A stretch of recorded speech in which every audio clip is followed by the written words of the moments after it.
Yes से IIT Patna से हम लोग। और गेट का एग्ज़ाम, मैं तो पीएचडी कर रहा हूँ तो जस्ट देख नहीं आया था कि कैसा एग्ज़ाम आता है, बट ये लोग एमएससी के हैं तो ये लोग सच में एग्ज़ाम देने के लिए आए थे। What's your name? Sayan Acharya. आप कहाँ से हो? मैं वेस्ट बंगाल से हूँ, लेकिन आईआईटी पटना से अभी एमएससी कर रहा था। How was the paper? Paper was moderate. Moderate, हाँ। And for you? Yeah, it was easy actually. Some questions were very easy, but we can say that now paper is somewhat of level of net JRF because MSQ भी उसमें डाल दिया है जिसमें negative marking नहीं होती है, तो वो सिमिलर टू JRF होने लग गया अब। इससे पेपर टफ हो गया या इजी हो गया? लेवल तो मैं तो कहूँगा वही लेवल है, लेकिन ये है कि थोड़ा सा MSQ घुसाने से उसमें नेगेटिव मार्किंग नहीं है तो वो ईजी माना जाएगा एक तरह से। I am very interested to know your attempt because आप पीएचडी भी कर रहे हैं और इतना प्रोमिनेंट इंस्टीट्यूट से कर रहे हैं आप। आउट ऑफ 65 कितने अटेम्प्ट हुए आपके? मैंने 35 के करीब किए होंगे। 35? हाँ, मतलब आपने सारा एक्यूरेट बनाया होगा। यस, एक्यूरेसी पे ध्यान देना ही पड़ेगा।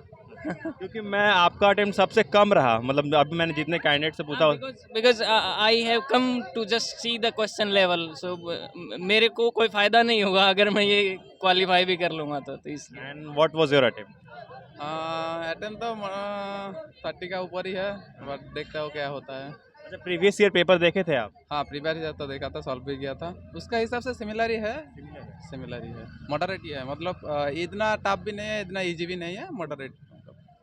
मैं आपसे जानना चाहूँगा, जैसे कि आप थोड़ा अच्छा गाइड कर सकते हैं, जो नेक्स्ट ईयर स्टूडेंट्स आएंगे उनके लिए आप क्या ओपिनियन दोगे?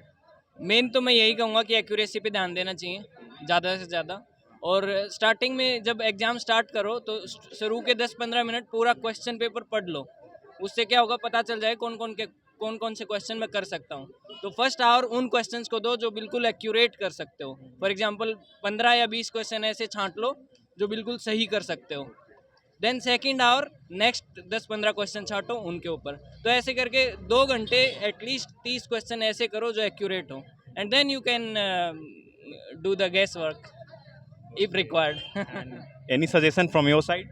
Yes, this is right what Sonu sir से। इट इज़ वेरी, मतलब फर्स्ट तो एक्यूरेसी बहुत ज़्यादा होना चाहिए। ये नहीं है सब अटेम्प्ट करोगा सब राइट होगा, ये तो नहीं होना चाहिए। मतलब एक्यूरेसी के ऊपर बहुत ध्यान देना पड़ेगा ये सब कॉम्पिटिटिव एग्जाम के लिए। इन्होंने आपको गाइड करा था? गाइड तो करता ही है हर टाइम, क्योंकि सेम इंस्टीट्यूट है इसीलिए तो गाइड तो करता ही है। पीएचडी स्कॉलर है, उसका पास एक्सपीरियंस नॉलेज दोनों बहुत ज़्यादा है, तो करता है कोई। ये सर तो देखने के लिए आए थे, आप क्या उम्मीद कर रहे हो पेपर देने के बाद? नहीं, उम्मीद तो वो तो मेरा हाथ में नहीं है। मैं जस्ट किया, इसका रिजल्ट जब आएगा तब तो समझ पड़ेगा क्या होगा क्या नहीं होगा। थैंक यू, गुड लक आप दोनों को। Thank you.